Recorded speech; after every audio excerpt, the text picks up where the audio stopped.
한 번에 합격 해커스.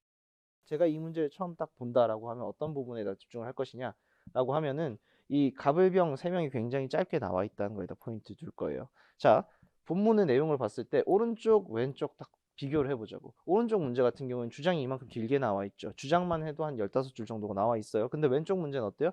전체 내용이 15줄밖에 안 됩니다. 그렇다는 건 무슨 말이야? 정보량이 그렇게 많지 않다는 거야. 그 정보량이 많지 않은 것 안에서도 A, B, C를 나눠서 제시를 하고 있어요. 그럼 이 A, B, C는 대체 어떤 걸 물어볼까? 높은 확률로 그 이 위에 부분에 있는 나와 있는 내용에 대한 해석적인 것들을 물어볼 가능성이 높아요. 이 문제가 아니라 이따가 보게 될 6번 문제에서도 거의 동일한 내용들을 다루고 있습니다. 그래서 문제 내용이 짧게 나와 있다, 지문이 짧게 나와 있다라는 건 여러분들이 추가적으로 보강해 줘야 될 내용들을 이제 보기나 아니면은 이 갑을병 같은 것들에 대해서 설명해 줄 가능성이 높다라고 생각을 해주시면 좋고, 이 문제에서도 여러분들이 좀 집중해서 봐야 될 부분들은 여기 갑을병이 어떤 대상에 대해서 언급을 하고 있느냐, 여기다 포인트를 맞춰서 보시면 좋겠다. 자, 그래서 이 문제들을 많이 틀리는 친구들 아니면은 점수가 낮은 친구들이 하는 이제 특징적인 것들이 뭐가 있다라고 제가 수업 시간에 말을 많이 하죠. 만약에 제 인강을 듣는 친구들 중에서 본인 시험지를 딱 봤는데 이런 행동을 했다라고 하면은 본인 점수가 높을 수가 없겠구나라고 생각을 하시면 돼요. 뭐냐? 자, 여기다 근로자에다 동그라미 표시를 해. 이것까지는 좋아요. 그 다음에 여기도 표시를 하고 여기도 표시를 하고 여기도 표시를 하는 친구들이 있어요. 이 4개 중에서 3개 이상 표시가 됐다. 그러면 나는 조졌구나. 열심히 공부해야 되겠구나. 이렇게 생각을 하시면 돼요. 자, 제가 왜 이렇게 말을 할까요? 자, 근로자라는 거는 이 첫 번째 문장에 나와 있는 이 근로자라는 거는 근로자라 함은이라고 말하고 있고, 이 밑에서 말할 때도 계속 근로자의 범위에 대해서 서로 다른 견해가 제시되고 있다라고 하면서 어차피 이 문제의 핵심적인 내용이 근로자 자체에 대해서 다루고 있다는 것을 앞에서 언급을 하고 있어요. 그렇다는 거는 이 뒤에서 근로자라는 단어가 반복적으로 나온다고 하더라도 절대 더 중요해질 수는 없다는 말이야. 그러니까 무엇보다 중요하다는 걸 맨 앞에 깔아놨기 때문에 더 이상 표시를 할 필요가 없는 거예요.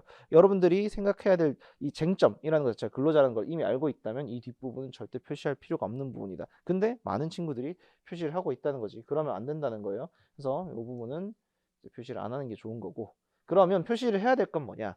근로자라는 단어를 딱 보자마자 그러면 근로자라 함은 이렇게 말하고 있으니까 근로자의 정의가 나오겠구나라고 생각을 해야 되겠고, 근로자의 정의가 이 뒤에서 쭈르륵 나와 있는데 이 규정에 대해서 범위를 어떻게 정해야 될까? 뭐 이런 식으로 말을 하고 있죠. 그러면 이 갑을병에서는 어떤 내용들이 나와 있겠어요? 근로자의 범위에 대해서 나와 있을 것이다. 그럼 근로자의 범위를 어떻게 비교할 것인가가 가장 중요한 쟁점이 될 거다라고 생각을 하시면 좋을 것 같고, 이때 갑을병을 비교를 할 때 문장적으로 비교를 좀 해주시면 좋을 것 같아요. 문장을 비교를 한다. 그래서 A법에서 말하는 근로자는 사용자와 계약을 맺고 그 사용자로부터 근로의 대가로 계속적 정기적인 금품을 받는 자이다. 총 3가지 정도의 요건이 있겠구나 생각을 해주시면 되고, 그 다음에 밑에 을에서는 근로자는 사용자와 계약을 맺고 그 사용자로부터 근로의 대가로 계속적 정기적인 금품을 받는 자 한 다음에 또 뭐가 나와요? 또는 성과에 따라 수수료를 받는 자, 이렇게 나누고 있어요. 그럼 여기 을 같은 경우에는 갑에 더해서 뭐가 추가되는 거야? 인센티브를 받는 사람이 추가된 거지. 인센을 받는 사람이 추가가 됐다. 그러면 이제 기억을 해야 될 거는 갑과 을의 차이는 뭐다? 인센이다. 인센만 차이가 있다. 나머지 다 머릿속에서 지우고 이것만 표시를 하면 되는 겁니다.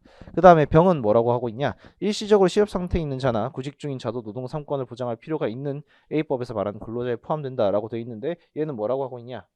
뭐뭐도라고 표현을 하고 있어요. 갑을이 말하고 있는 거랑 전혀 다른 주제를 이야기를 하고 있죠. 그러면은 병은 갑을의 입장에 대해서는 별로 할 말이 없고 추가적으로 말하는 것들이 있다라고 돼 있으니까 이건 선지로 따로 하나 나오겠구나 이 생각을 하시면 되고요. 갑과 을을 비교를 할 때도 인센을 포함하냐 포함하지 않느냐로 뭔가 내용이 달라지는 선지들이 나오겠구나 미리 생각을 해주시면 좋을 것 같다. 자, 이 생각을 하고 나서 선지를 보는 사람과 그냥 무지성으로 선지를 보는 사람, 누가 점수가 잘 나올까? 당연히 먼저 말한 전자의 스타일대로 공부를 하는 사람들이 잘 나오겠죠. 그럼 계속해서 봅시다. 이게 좀 마음에 안 드는 게 이 이동이 제 마음대로 잘 안 되네요. 자, 그래서 이제 선지를 볼게요. 선지 보시면 헬스장 사업자랑 계약을 맺고 헬스장 회원들이 요청이 있음 개인 레슨을 제공하고 회원들로부터 수수료를 받아 생활하는 이 수수료 부분만 체크를 하시면 되죠. 수수료를 받는 사람, 여기 갑은 포함됐어요? 안 됐어요? 갑은 포함이 안 됐고 을은 포함이 됐죠. 근데 갑에 따르면 노동조합에 가입할 수 있다고 했으니까 이건 틀린 선지겠구나. 기억 지워주시면 되고요. 그 다음에 바로 니은 검토하시면 되겠죠. 원격 학원으로부터 부터 근로의 대가로서 계속적이고 정기적인 금품을 받지는 않는다고 돼 있으니까 인센이 문제가 되겠죠. 그래서 수수료를 받아서 생활하는 자는 이렇게 돼 있으니까 갑에 따르면 가입할 수가 없고 을에 따르면 가입할 수 있다. 이 위의 내용이랑 완전히 동일해요. 그럼 당연히 이거 맞겠다. 1번 찍고 넘어가면 되는 거고요. 디귿에서 원치 않는 해고를 당한 자는 을에 따르든 병에 따르든 노동조합에 가입할 수 없다 돼 있는데 을 같은 경우에는 계약이 유지가 되어 있어야 되는데 해고를 당했으면 어떻게 돼요? 계약이 해소가 됐겠죠. 그렇기 때문에 을에 따르면은 인정이 되지 않는다라고 말할 수가 있겠지만 병 같은 경우에는 노동 3권을 보장할 필요성이 있는 한 A법에서 말하는 근로자에 포함된다고 돼 있으니까 병에 따르면 가입할 수 있을 것 같다. 이렇게 하고 1번 골라주시면 된다. 이 문제 같은 경우에는 제가 개인적으로 생각했을 때 90초 안에 문제를 풀어줘야 된다라고 생각합니다. 근데 90초 안에 풀어주기 위해서는 여러분들이 단축해야 될 것들이 있어. 뭐가 있을까? 갑을 병을 비교를 함에 있어서 갑을의 차이점에 해당하는 것만 하나 체크를 하고 병이 갑을과 다른 내용들을 말하고 있다는 거 요것들 말고 나머지 머릿속에서 다 지워야 돼. 다른 건 불필요하니까 다 머릿속에서 지우고 선지로 내려가야 됩니다. 그러면 어차피 선지에 그 내용들만 물어보고 있을 거예요. 그래서 여러분들이 지문을 읽을 때 선지에서 어떤 걸 물어볼 것이다를 미리미리 생각을 하면서 지문을 읽어줘야 돼요. 그래야 조금 더 빠르고 효율적으로 이제 문제를 풀어줄 수가 있습니다. 자, 계속해서 내용 볼게요. 두 번째 문제 넘어가서 봅시다. 조금 설명이 빠르거나 부족하다 싶으면 말씀 주시면 돼요. 아니, 왜 자꾸 지 마음대로 다음 페이지로 넘어가지? 여튼 두 번째 문제 한번 볼게요. 두 번째 문제 같은 경우에도 외형적으로 봤을 때 주장이라는 부분이 굉장히 길게 나와 있죠. A법이 나와 있고 주장이 나와 있어요. 그럼 이 주장이라는 거는 A법에 대한 평가겠지. 그게 긍정적일 수도 있고 부정적일 수도 있어요. A법에 대해서 긍정적인 평가를 하느냐 아니면 부정적인 평가를 하느냐 그걸 꼼꼼히 살펴볼 필요가 있을 것 같고 그 다음에 선지 같은 경우에도 나름대로 길게 나와 있어요. 왼쪽보다 조금 더 길게 나와 있죠. 뭐 많이 길지는 않지만 4줄 정도 나와 있으니까 뭔가 이런 이 본문의 내용에 대해서 어떤 비판을 한다라고 했을 때 상세한 사례 같은 것들이 조금 들어가 있을 가능성이 좀 있겠다 이런 생각을 좀 하시면서 보시면 좋을 것 같고요. 발문 자체에서 반대 논거가 될 수 있는 것만 고르라고 돼 있으니까 주장 부분에 있어서 미리 반대 논거들을 세우면서 보시면 훨씬 더 좋을 것 같다. 여러분 논술 공부 다 하시잖아요. 논술 공부하실 때 이 찬성이랑 반대하는 입장들 정리하실 때 찬성 입장 만들어 놓고 반대 세우거나 아니면 반대 입장 만들어 놓고 찬성 세우거나 그 자체는 뭐 1대1 대응시켜서 할 수 있는 부분이잖아. 그거 생각하시면은 이 문제 같은 경우에도 주장을 읽으면서 바로바로 반대 의견들을 세워 나갈 수 있다. 그러니까 그 옆 학원이죠. M사의 그 언어이해 선생님이 그 이항 대립 굉장히 강조하시잖아요. 저도 그거 되게 동의하거든요. 이 문제 풀 때도 미리 이제 대립될 수 있는 것들을 체크해 두시는 게 훨씬 더 편하게 문제를 풀 수 있는 방법이라고 저는 생각을 합니다. 계속 볼게요. A법은 어떤 거예요? 상고심은 대법원이 담당을 하고요. 그 다음에 제2조에서 대법원의 상고 신청 이유가 적절하지 않다고 인정되는 경우에는 재판을 열지 않고 판결로 상고를 기각한다고 돼 있어요. 자, 재판을 열지 않고 판결로 상고를 기각한다. 자, 이 부분이 이제 문제가 될 것 같죠? 그 다음에 이유를 기재를 하지 않을 수 있다. 이것도 문제가 될 것 같다. 이 생각을 하셔야 돼요. 여러분들은 조문이 나와 있을 때 이걸 왜 냈지를 생각을 하셔야 됩니다. 이걸 생각을 하지 않고 그냥 있구나, 이런 조문이 있구나 하고 넘어가면은 주장을 따라가기가 힘들어요. 이 A법이 가지고 있는 문제점에 대해서 주장이 비판을 하거나 지지를 하거나 둘 중 하나를 할 거기 때문에 A법에서 문제시 될 수 있는 부분들을 생각을 해보라고. 그러면 일단은 상고심은 대법원이 담당한다 돼 있으니까 이 상고법원 이야기가 나오려나? 이런 걸 생각을 해볼 수도 있을 것 같고요. 그렇죠. 대법원을 대체를 할 상고법원에 대한 이야기가 나올 수도 있을 것 같고 아니면 2조에서 재판을 받지 않고 판결로 상고를 기각한다라고 돼 있는데 이 적절하지 않다고 인정하는 걸 얘네가 마음대로 해도 되나 이런 것도 생각해 볼 수가 있을 것 같고요. 그 다음에 상고를 기각한 판결에 이유를 기재를 하지 않아도 된다고 돼 있죠. 정말 이유를 기재를 하지 않아도 되나를 생각을 해보시면 됩니다. 이 세 가지가 뭐야? 비판해 놓은 거야. 그러면 이 주장이 비판을 한다라고 하면 이런 이야기를 할 거고 이 주장이 지지를 한다면은 반대의 내용들을 말을 하겠죠. 그럼 반대 내용을 말한다면 어떤 걸 말할까? 효율성 이런 것들을 이야기를 하겠죠. 아니 상고법원도 없는데 어떻게 대법원이 모든 걸 다 하겠습니까? 뭐 이런 말들 하면서 효율적인 판결에 대한 얘기를 할 거란 말이야. 그래서 어느 쪽이든지 간에 이 내용들을 보고 찬반 양론, 찬반에 대해서 모두 입론을 해두면은 좀 더 쉽게 문제를 풀 수가 있다. 이렇게 생각하시면 좀 좋을 것 같아요. 네, 그러면 밑으로 조금 더 내려가서 한번 보도록 할게요. 자, 주장 부분 보시면 A법 제2조는 대법원의 상고가 남용되는 상황을 예방하고, 자, 상고가 남용되는 상황이라고 돼 있어요. 이거 딱 보자마자 남용이라는 단어, 상고가 남용되었다라는 단어를 보시고 나면은 이 주장은 이 A법에 대해서 옹호를 하는 거구나, 긍정적이구나라는 걸 생각을 할 수가 있어요. 상고가 남용되었다. 그럼 피해를 보는 쪽은 어디야? 대법원이겠다. 그러면 이건 대법원이 만들어 놓은 걸 좀 더 지지를 할 가능성이 높겠구나. 이건 충분히 유추 가능한 범위죠. 그럼 여기서 뉘앙스를 파악을 하신 다음에 뒤에 내용들을 보셔야 되고 어떤 근거가 나와 있을지 검토를 해보시면 좋을 것 같습니다. 신속한 처리를 통하여 적절한 신청 이유를 가진 당사자의 재판받을 권리를 충실히 보장하기 위한 규정으로서 합리성이 충분히 인정이 되고, 3조는 실현하기 위해서 요구된 절차적인 규정에 불과하고, 이유를 기재하는 것은 불필요한 부담만 가중하고 이렇게 낭비되는 거기 때문에 취지 또한 정당화된다. 효율적인 면에서 정당화될 수가 있다. 이런 말을 하고 있는 거고요.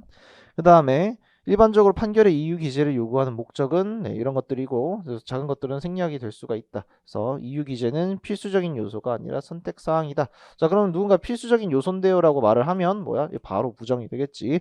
그 다음에 대법원이 존재한다고 해서 모두 재판받을 기회가 보장되어야 한다고 하는 것은 아니다. 재판받을 기회가 보장되어야 한다. 이거 뒤집어서 말하면 뭐야? 재판 청구권이겠죠. 이런 키워드들이 나오지 않을까 같은 것들 생각을 해보시면 좋겠다. 근데 만약에 재판을 보장받을 권리, 지금 보시면 그 재판받을 기회가 보장되어야 한다라고 돼 있죠. 그럼 보장되어야 한다를 바꾸면 권리가 되거든요. 이 권리란 단어를 떠올리고 재판이란 단어를 떠올렸을 때 청구권이 떠오르지 않는다. 그럼 내가 뭔가 법률적 지식이 부족한 거야. 찾아보시면 좋을 것 같습니다. 어쨌든 요 연결시켜서 청구권 단어가 나오지 않을까 이런 생각을 해두시면 좋겠다. 그래서 판결 이유 기재를 비롯한 대법원의 재판에 대한 구체적인 제도와 내용은 대법원의 재량 범위에 속한다. 이게 재량적이지 않다라고 비판을 할 수도 있겠죠. 이거는 대법원의 재량이 아니라 법으로서 정해져야 되는 것이다. 헌법적으로 정해져야 되는 것이다. 이런 식으로 주장을 할 수도 있겠다. 이런 내용들이 비판 내용으로 나올 수 있을 것 같다라고 생각을 하시면 좋을 것 같고, 그 다음에 쭉 내려가서 선지들 한번 볼게요.